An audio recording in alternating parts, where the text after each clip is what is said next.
Nakakapanibago mga boss. Nasanay kami na pagising namin ng umaga, bago kami umalis, pumasok sa trabaho, sinisilip namin yung anak namin mga boss. Pasensya na kayo mga boss kung nakokorrihan kayo sa akin. Siyempre nakakamiss diba? Okay mga boss, pasok na tayo. Mga boss, ang dami ko itatapon ngayon no.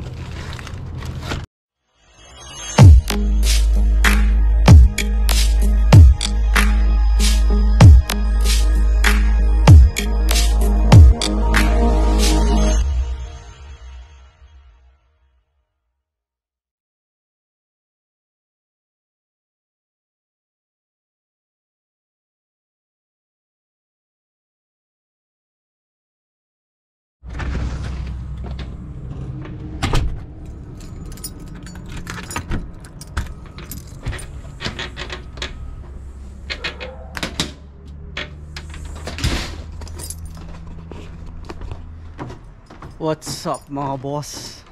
Kamusta kayo mga boss?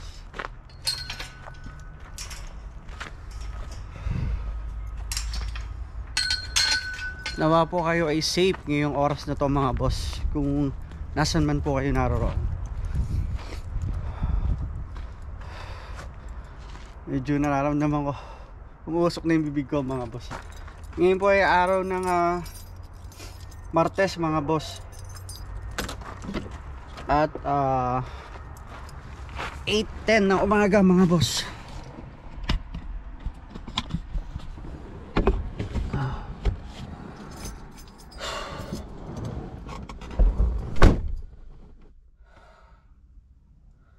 Nakakapanibago mga boss. Nasanay kami na pagising namin ng umaga, bago kami umalis, pumasok sa trabaho, sinisilip namin yung anak namin mga boss.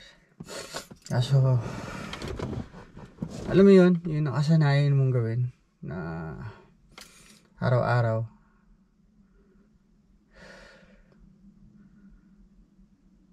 Kaya agabi tinawagan na namin siya ulit bago kayo matulog.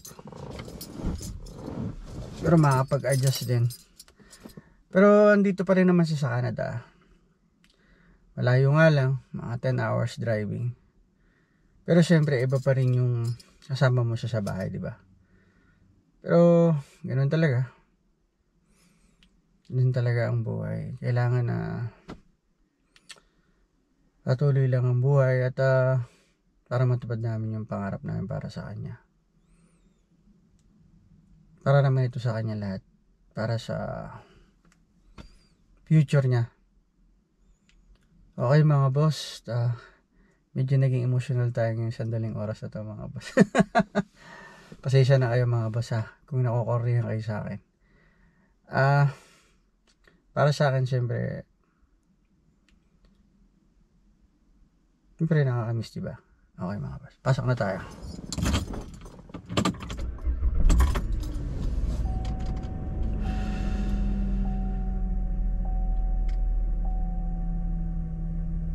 Sabi ko naman sa inyo yung lahat ng vlog ko talaga kung ano yung nangyayari talaga sa akin, yun yung talaga makikita nyo sa vlog ko. Mag-edit man ako konti kasi alam niyo na, minsan may music, may ganyan, may copyright, ganyan. So pero sa lahat ng video ko yun talaga yung nangyayari. Kinakat lang kasi sobrang haba, ganyan. Pinaiksi ko lang yung ganitong part, pero yun pa rin yun. Sobrang haba nga lang. At yun mga boss, pasok na tayo.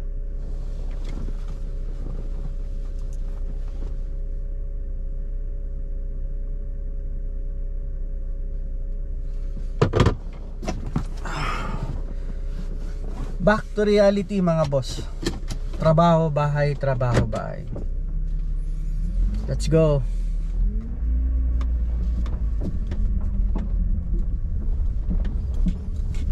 Naiyak kami kahapon dahil syempre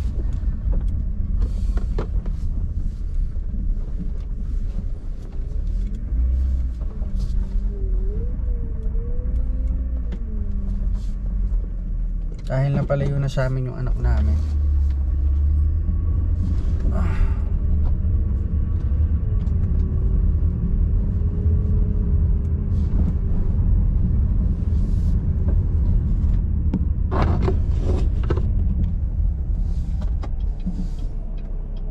Dilaw na.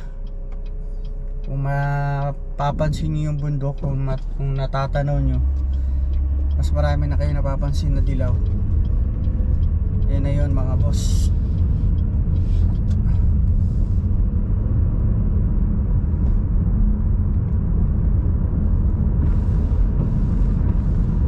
Wala na akong windshield washer. Ayos. Okay.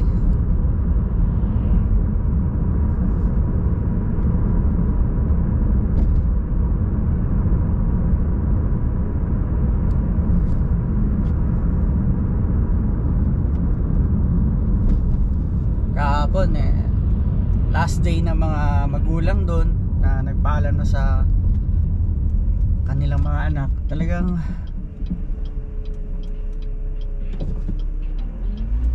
ika nga maraming luha ang buong araw na yon mga boss kahapon. Kasi talagang isa-isa nang dumarating at iniiwan na sa dorm, nagpapaalam na. At yun, talagang emosyonal. Kaya lagi namin siyang tatawag-tawagan. Kailangan nating kumayod ng kumayod.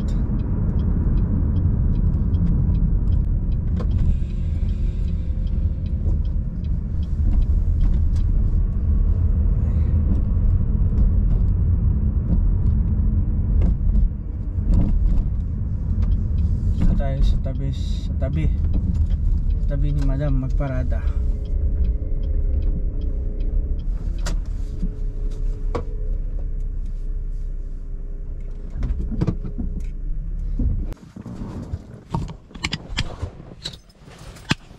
Pasok na tayo mga boss.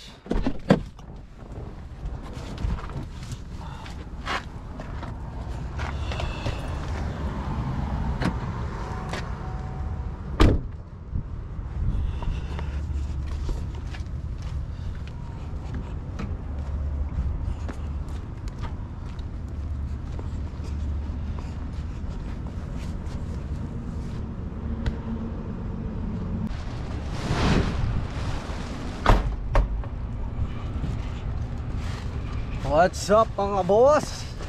Uwi na naman tayo mga boss. Pero hindi ako uwi sa bahay mga boss.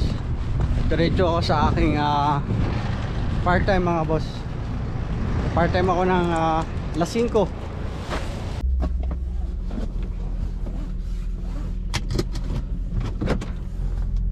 Pasok na tayo mga boss sa 7-Eleven mga boss.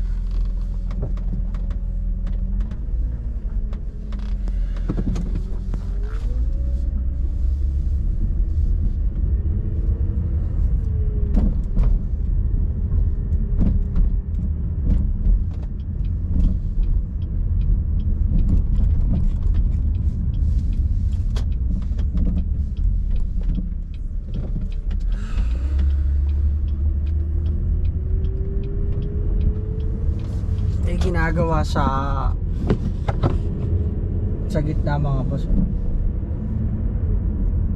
The stoplight mismo. Dito tayo dadaan.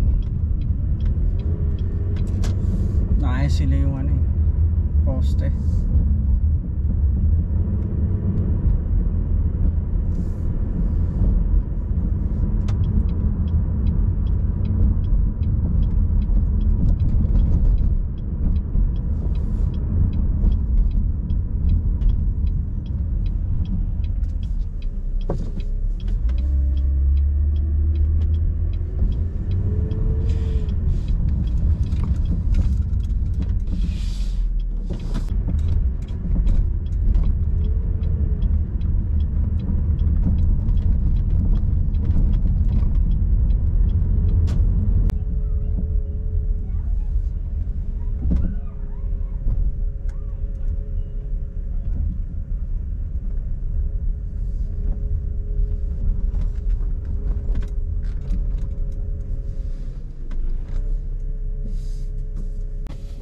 Dito na ako mga boss.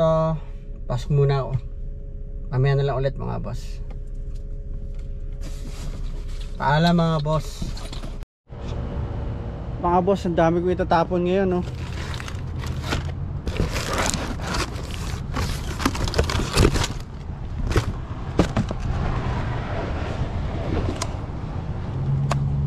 Expired na siya mga boss. Pinapatapos sa akin ang boss ko. Dami, oh.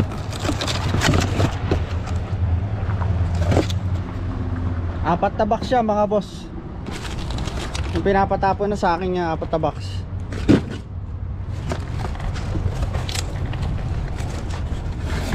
So na-expired lang eh, oh. September 5. Ito isa September 4 to eh. Tapon na natin mga boss.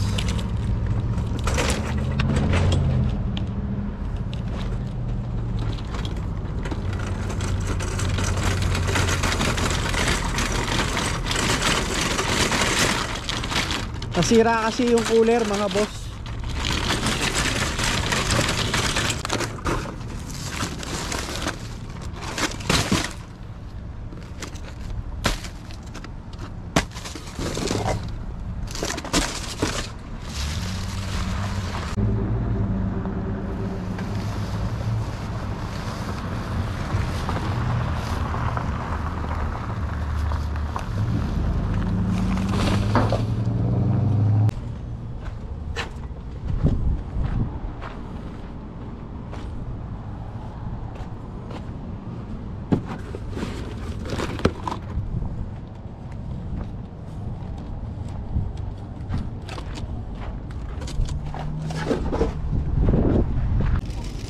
Kain tayo mga boss. Muffins.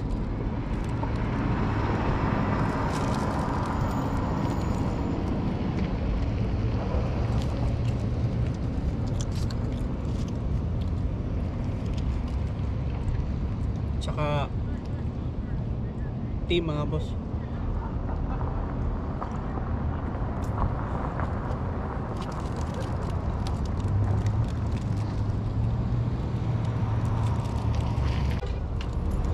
Hello. Hi, how are you? Good.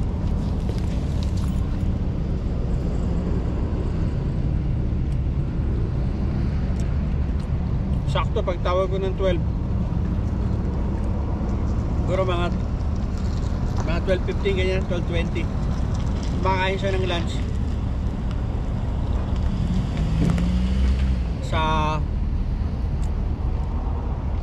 Nakaupo siya doon sa isang bench sa may malapit sa basketballan. Okay naman daw siya.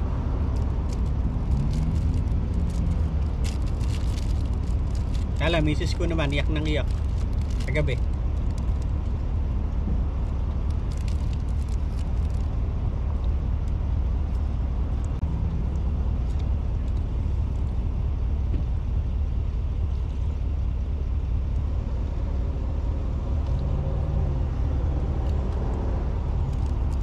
Lagi na lang namin tinatawagan.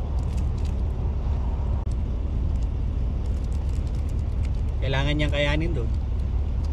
Kasi para din naman sa kanya yun.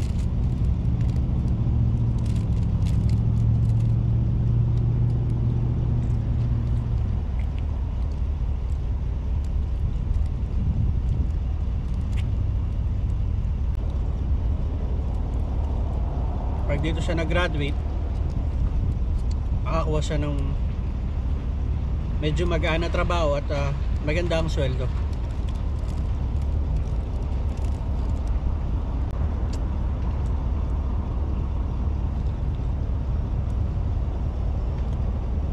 Patapos na sila mga boss. Pakita ko sa inyo mga boss.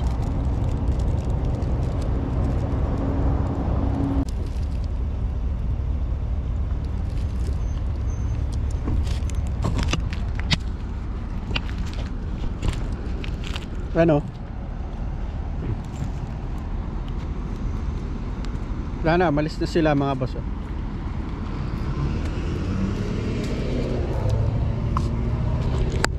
mga boss, balik na ako sa loob. Mamaya na lang ulit. Paalam mo na.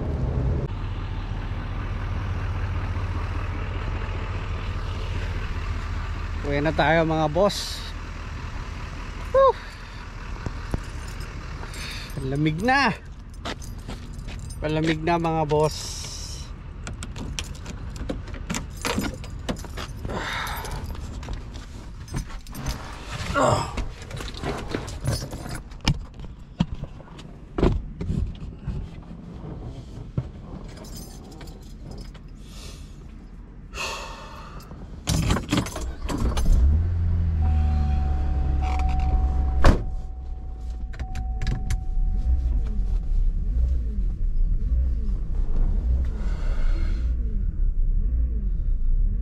Kaya mga boss, medyo umpisa na ng pagpapainit ng sasakyan pagka ganitong palapit ng papalapit ng taglamig. At eto na ang ano problema ko mga boss pagparating ng winter. Wala akong remote start eh. Sara kasi yung ang remote start dito, pero okay lang. Pag pinapainit ko to, pag winter na, lumalabas ako, tapos i-start ko muna. Nakauwi na yung mga kasama ko, ako hindi pa. Kasi sira yung remote start nito eh. Hindi ko pa mapaayos at medyo may kamahalan eh. Alam nyo naman, mas pinapriority ko yung pag-aaral ng binata ko. Kaya nagtitiis na lang muna ako. Importante naman maanda rin sa sasakyan. May kalumaan na rin talaga itong sasakyan ko. Tiis-tiis lang. 4 na taon na tiis-tiis. Pambira, ang tagal ano. Hiningal ako. Okay mga boss, hindi na tayo. Pagod na ako, sakit ang katawan ko pa. Nararamdaman ko pa yung ganun pala yun pag nag-drive ka ng napakahaba, 10 oras ka nakaupo dito. Pero na ano naman mga boss, hindi naman talaga dire-diretso 10 oras. Kumbaga ay kada ikalawang taon humihinto kami para mag-rest, medyo mag-exercise ang konti. Tapos inom tubig ganyan o kaya soft drinks, tapos drive ulit. Ganun pala ang long drive. Hindi ko pa yun na-experience mga boss. Kahapon ko lang na-experience. Mahirap pala, pero masaya. Masaya na masakit sa katawan pala. Pagkatapos mo mag-drive kinabukasan masakit. Let's go mga boss, uwi na tayo. Thank you Lord, nakatapos na naman ako ng isang araw.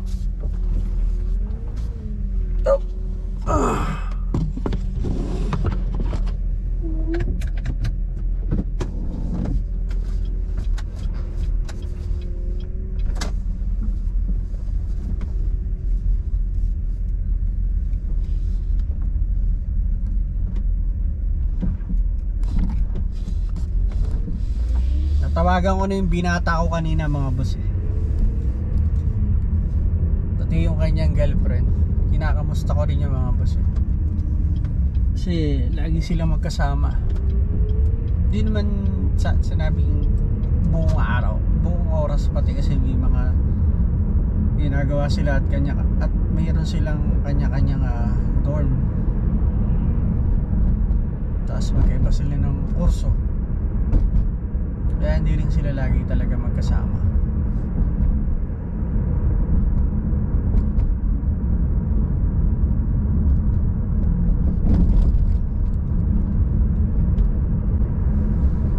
Tagal lang tama ako sa loto eh. Antay ako sa loto mga boss, tagal lang tama eh. Bihira. Huwag ko aantayin, baka biglang tumama.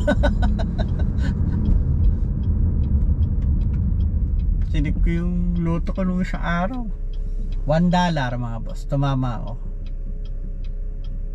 Abonado pa. Nung tumaya ako ulit, pero okay lang. Sunod do 100,000. Sana. Para bayaran ko agad yung buong school ng ano ko mga boss.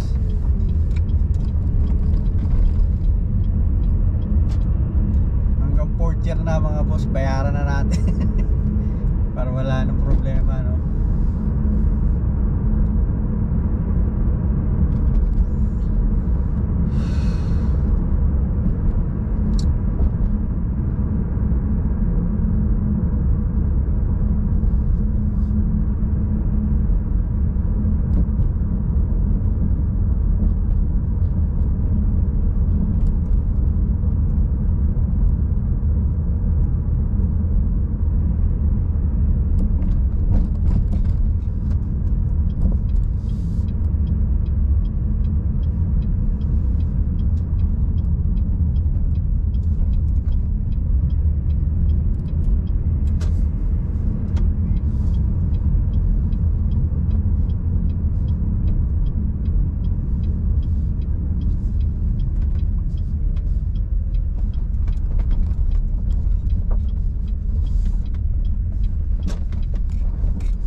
Dito na ako sa bahay mga boss.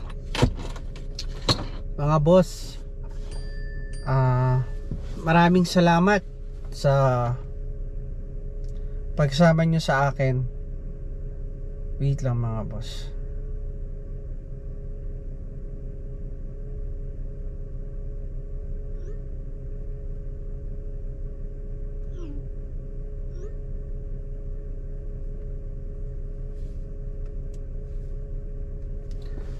Okay mga boss, maraming salamat sa pagsama nyo sa akin ngayong araw na to. At salamat din po sa lahat po ng nag-subscribe sa GP Pinoy TV. At sa mga hindi pa po nakakapag-subscribe naman po ay subscribe na po kayo para makasama ko kayo dito sa Canada. At huwag nyo po rin kalimutang pindutin ang notification bell para lagi kayong mauna sa tuwing ako yung may upload na bagong video. At i-share nyo na rin para mas marami tayong makasama dito sa Canada at mapasaya. Muli po, maraming salamat po ulit sa inyo. Paano mga boss? God bless po sa ating lahat. Paalam mga boss.